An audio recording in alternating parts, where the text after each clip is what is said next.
முதல்ல இந்த ரிஷபராசிக்காரர்கள் யாருன்னு நான் உங்கள்கிட்ட சொல்றேன். அதுக்கப்புறமா இந்த ரிஷபராசினுடைய வாழ்க்கை எப்படி மாறுறத பார்க்கலாம். அதாவது உங்களுடைய வாழ்க்கை எந்த அளவுக்கு மாற்றத்தை சந்திக்கின்றதையும் நான் சொல்றேன்.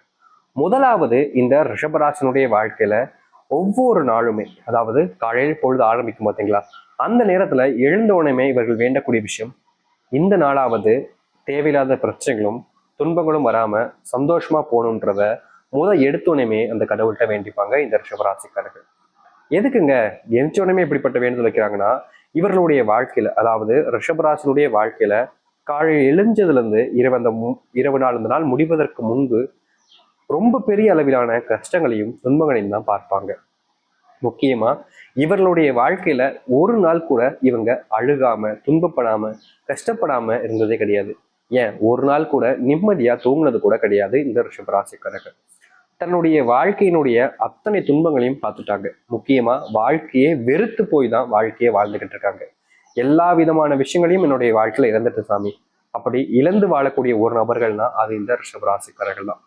இப்படி ரிஷபராசினா துன்பம், துன்பம் தான் ரிஷபராசின்ற மாதிரி எவ்வளவோ விஷயங்கள்ல இவருடைய வாழ்க்கையில பெரும் அளவிலான கஷ்டங்களையும் துன்பங்களையும் ஒவ்வொரு நாளும் பார்த்துக்கிட்டு இருக்காங்க.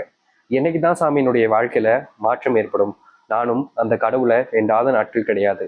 செல்வ கஷ்டம் இருக்கு, செல்வத்தினுடைய துன்பங்கள்னால என்னுடைய வீட்டுல ஏகப்பட்ட பிரச்சனைகள் என்பது நாளுக்கு நாள் அதிகரிச்சுக்கிட்டே தான் இருக்கு. ஆனா எனக்குன்னு உதவி செய்வதற்கோ இல்லை என்னுடைய கஷ்டங்களை புரிஞ்சுக்கிட்டு எனக்காக சப்போர்ட் செய்வதற்கோ யாருமே இல்லையே சாமி. நண்பர்கள்னு சொல்லிக்கிறதுக்கு கூட எனக்கு உறவுகள் கிடையாதே சாமி. எல்லோருமே என்கிட்ட நெருக்கமா பழகுறாங்க, நல்லவங்களா மாறி தெரியுறாங்க. முக்கியமா சொல்ல போனா இந்த ரிஷபராசினுடைய வாழ்க்கையில ரொம்பவே நெருக்கமா அன்பு காமிப்பாங்க இவர்கள் மேல. ஆனா இதுல ஒரு விபரீதமான காரியம் என்னன்னா, இந்த ரிஷபராசிக்காரர்களை பத்தி நல்லாவே தெரியும் மற்றவங்களுக்கு. இவர்கள் ரொம்ப டேலண்டான பர்சன். முக்கியமா சொல்லணும்னா எந்த ஒரு விஷயத்தை எடுத்தாலும் சரிங்க, ரொம்ப எளிமையா புரிஞ்சுக்கிட்டு அதை செஞ்சு முடிச்சிருவாங்க. அது மட்டும் இல்லைங்க, இந்த ரிஷபராசிக்காரர்கள் ஒரு விஷயத்த செய்யணும்னு முடிவு பண்ணிட்டாங்கன்னா ரொம்ப எல்லாம் கஷ்டப்பட வேண்டிய அவசியமே இருக்காதுங்க. ஏன்னா இவருடைய மனசு அப்படின்றது பாத்தீங்கன்னா எல்லாத்தையுமே எளிமையா புரிஞ்சுக்கிட்டு எதை எப்படி செஞ்சா அதுல சக்சஸ் கிடைக்கும்ன்றதையும் தெரிஞ்சுக்கிட்டு வாழக்கூடிய ஒரு நபர்கள்னா அது இந்த ரிஷபராசிக்காரர்கள் தான். இதனாலதான் என்னமோ தெரியலங்க, இந்த ரிஷபராசிக்காரர்கள் எல்லாத்தையுமே எளிமையா கத்துக்கிறதுனால இவர்களை வச்சு நிறைய நபர்கள் பலன் அடைஞ்சிருக்காங்க சொல்லலாம். அதாவது பலன் எப்படி சொல்றதுன்னா, இவர்களை முன்னிறுத்தி ஒவ்வொரு செயல்களையும் செய்வாங்க.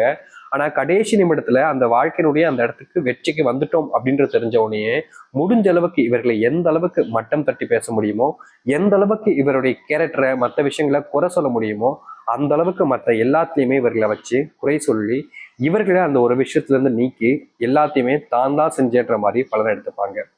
முக்கியமா சொல்ல போனா இந்த நாள் வரைக்குமே இந்த ரிஷபராசிக்காரர்களுக்கு வேலைக்கு போறதே பிடிக்கலன்னு தாங்க சொல்லணும்.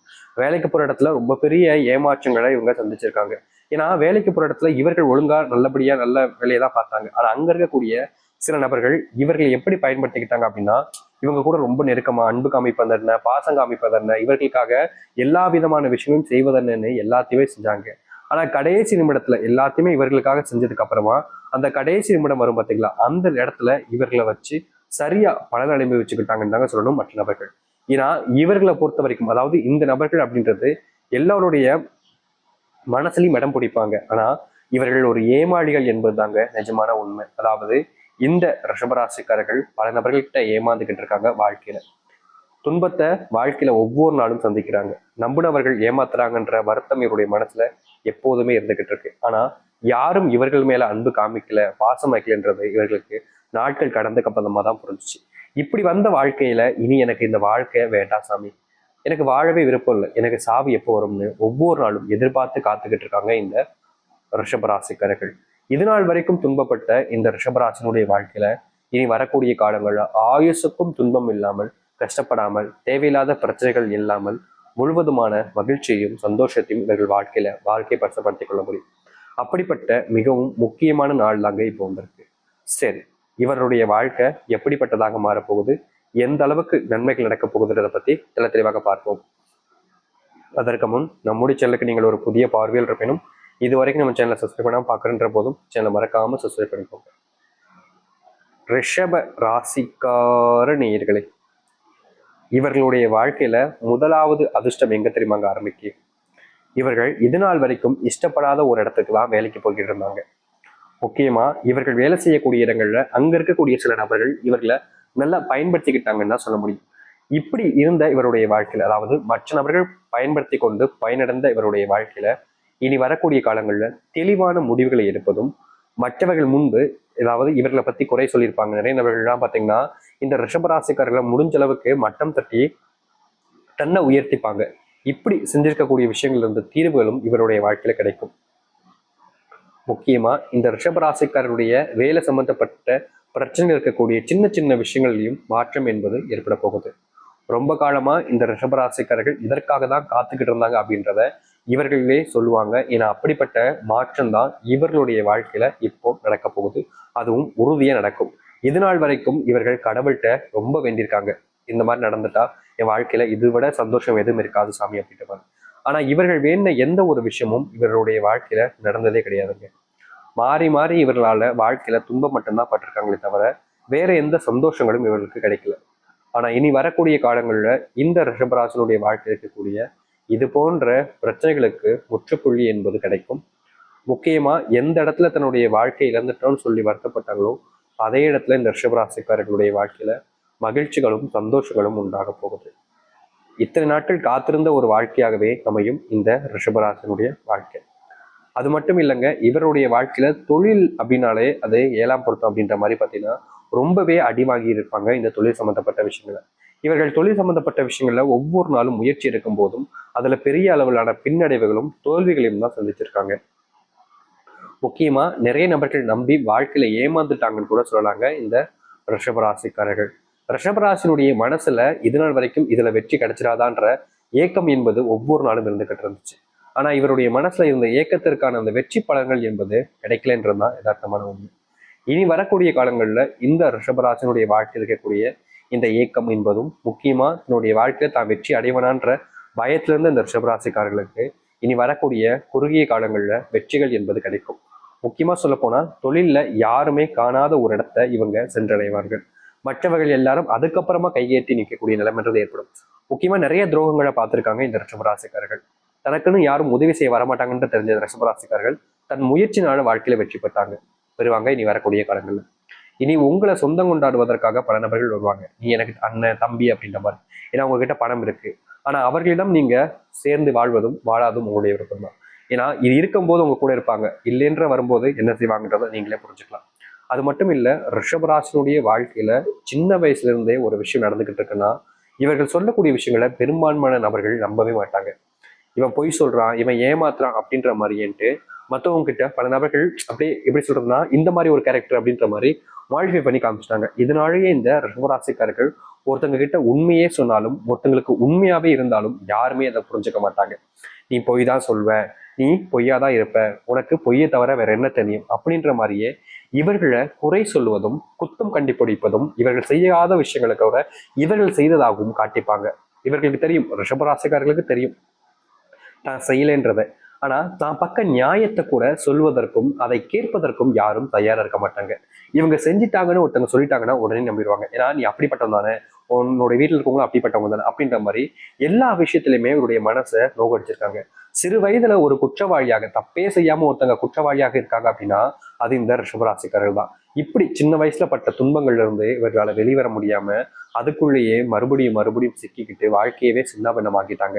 இதனாலே பல நாட்கள் அவங்க ஆசைப்பட்டிருக்காங்க, இன்னொரு வாழ்க்கையில சந்தோஷத்தை கொடுக்காத சாமி, எனக்கு சாவை கொடு சாமி, என்னுடைய சாவை எனக்கு கொடு, நான் இங்க இருக்கிறத எனக்கு பிடிக்கவே இல்லை, வாழ இஷ்டம் இல்லைன்னு எவ்வளவு நாட்கள் இப்படிலாம் இவங்களுடைய மனசுல எண்ணங்கள் தோணிருக்கு. அது மட்டும் இல்லைங்க, இவங்களுடைய வாழ்க்கையில அதாவது ரிஷபராசினுடைய வாழ்க்கையில மனசளவுல ஒருத்தவங்களை விரும்பிட்டாங்க அப்படின்ற போது அவர்களை கூட சேர்ந்து வாழ்ன்றதுக்காக எல்லா விதமான முயற்சிகள் எடுப்பாங்க. ஆனா இவர்கள் மேல வச்சிருக்கக்கூடிய காதல் என்பது உண்மையானதாக இருக்காது. அதாவது இவர்கள் அவர்கள் மேல வச்ச காதல் உண்மையானது, அவர்களுக்காக எல்லாத்தையும் செய்வாங்க இந்த ரிஷபராசிக்காரர்கள். ஆனா ரிஷபராசிக்காரர்கள் மேல யாருமே உண்மையான அன்பை வச்சதே கிடையாதுங்க. தேவைக்காக பயன்படுத்திப்பாங்க, தேவையில்லைன்ற போது அந்த பேப்பரையோ இல்ல குப்பையை தூக்கி போடுற மாதிரியோ தூக்கி போட்டு போயிடுவாங்க. ஒரு பொருளை வாங்கி ரொம்ப பத்திரப்படுத்தி வைப்பாங்க. அதாவது இந்த ரிஷபராசிக்காரர்களை எந்த அளவுக்கு அப்படின்னா ஒரு கண்ணாடி பொருள் வச்சுக்க முடியாது, எந்த அளவுக்கு நம்ம பத்திரப்படுத்தி வைப்போம் அந்த மாதிரி இந்த ரிஷபராசிக்காரர்களை எல்லாரும் ரொம்ப பத்திரமா பார்த்துக்கிற மாதிரி பார்த்துப்பாங்க.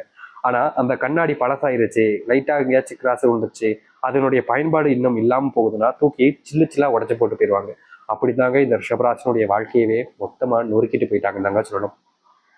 அது மட்டும் இல்லைங்க, இதுல முக்கியமான ஒரு விஷயம் என்ன தெரியுமாங்க, இந்த ரிஷபராசிக்காரர்களை தூக்கி போட்டு போனாங்க. ஆனா திரும்பியும் அதை சேர்த்து வச்சாலும் இவருடைய மனசு அதே போல் பழசுபடியா ஆகாது பாத்தீங்களா. அது போலதாங்க உள்ள ரணத்தோடு கஷ்டத்தோடு வாழ்க்கைய வாழ்ந்துகிட்டு இருக்காங்க இந்த ரிஷபராசிக்காரர்கள். ஆனா இனி இது போன்ற பிரச்சனைகளுக்கு உங்களுடைய வாழ்க்கையில தீர்வுகள் என்பது கிடைக்கும். நீங்க முயற்சி எடுக்கக்கூடிய ஒவ்வொரு முயற்சிகளிலும் உங்களுக்கு வெற்றிகள் என்பது கிடைக்கும். நீங்க இனி வரக்கூடிய காலங்கள்ல யார்கிட்டயுமே கையேந்த வேண்டிய நிலைமையோ இல்ல அவர்களால கஷ்டப்பட வேண்டிய சூழ்நிலைகளும் உண்டாகாது. இனி யாராக இருந்தாலும் சரிங்க, உங்களுடைய உதவிகள் இல்லாம எந்த ஒரு விஷயத்தையுமே முன்னெடுத்து செல்ல முடியாது. ஏன்னா அந்த அளவுக்கு உங்களுடைய வாழ்க்கையில நீங்க உயரத்தை தொடுவீங்க. அது மட்டும் இல்ல, இந்த ரிஷபராசினுடைய வாழ்க்கையில மிகப்பெரிய அளவிலான அதிர்ஷ்டமும் கிடைக்க போகுது. செல்வத்தினுடைய கஷ்டங்கள் எல்லாமே நீங்கி செல்வத்தினுடைய முன்னேற்றத்துல நீங்க உங்களுடைய வாழ்க்கையில போவீங்க. அதோடு சேர்த்து உங்களுடைய காதல் வாழ்க்கையில சந்தோஷங்கள் கிடைக்கும். பிரிஞ்சு வாழக்கூடிய காதலும் சேர்வதற்கான வாய்ப்புகள் இருக்கு. ரொம்ப நாட்களாகவே உங்களுக்கு பிடிச்சவங்களை பார்க்கணும் சந்திக்கும் நினைச்சிருப்பீங்க. அப்படிப்பட்ட நபர்களை சந்திப்பதற்கான சூழ்நிலைகள் உண்டாகும். திருமண வாழ்க்கையில கொஞ்சம் இடையூறுகளும் பிரச்சனைகளும் வரலாம். ஆனா அதை நீங்க சரியான முறையில கையாண்டீங்க அப்படின்ற போது திருமண வாழ்க்கை இருக்கக்கூடிய சின்ன சின்ன பிரச்சனைகளுக்கும் தீர்வு கிடைச்சு மாற்றங்கள் என்பது உண்டாகும். நீங்க எதிர்பார்த்த விஷயங்கள் நடக்கும் உங்களுடைய வாழ்க்கையில. நீங்க தைரியமா இருக்கும் பொழுது நிச்சயம் எல்லா விதத்தையுமே உங்களுடைய வாழ்க்கையில நீங்க மாற்றத்தை சந்திக்க முடியும். சரி, இப்போ ரிஷப ராசிக்காரர்கள் மட்டுமே செய்யக்கூடிய ஒரு பரிகாரம் இருக்கு. அது என்னன்னு சொல்றேன். முதல் விஷயம், ரிஷபராசினுடைய நட்சத்திரங்கள் அது கிருத்திகை 2ஆம் பாதம் முதல் ரோகிணி மிருகசிரிஷம் 3ஆம் பாதம் முடிவு வரைக்கும் இருக்கு. இது இருக்கக்கூடிய யார் வேண்டாலும் செய்யலாம் இந்த ஒரு பரிகாரத்தை. அப்படி ரிஷபராசிக்காரர்கள் என்ன பரிகாரம் செய்யணும்னு வச்சுக்கிறீங்களா? முதலாவது ரிஷபராசினுடைய அதாவது ராசி அதிபதி அப்படின்னாலே அது சுக்கிர பகவான். கடவுள் யாரு? மகாலட்சுமி. நீங்க சுக்கிர பகவானை வணங்குறீங்களோ இல்லையாங்க, சுக்கிர பகவானையும் மகாலட்சுமியும் சேர்த்து வணங்குறீங்க அப்படின்ற போது ரொம்ப பெரிய மாற்றத்தை உங்களுடைய வாழ்க்கையில செஞ்சுப்பீங்க. உண்மையாவே நடக்குமாங்க ஐயா, சத்தியமா சொல்றேங்க. இந்த சுக்கிர பகவானையும் மகாலட்சுமியும் சேர்ந்து வணங்குனீங்க அப்படின்னா வாழ்க்கையில நீங்க இழந்த எல்லாத்தையுமே நீங்க மீட்டெடுக்க முடியும். அப்படி வணங்கக்கூடிய நாள் என்னன்றதை நான் சொல்றேன்.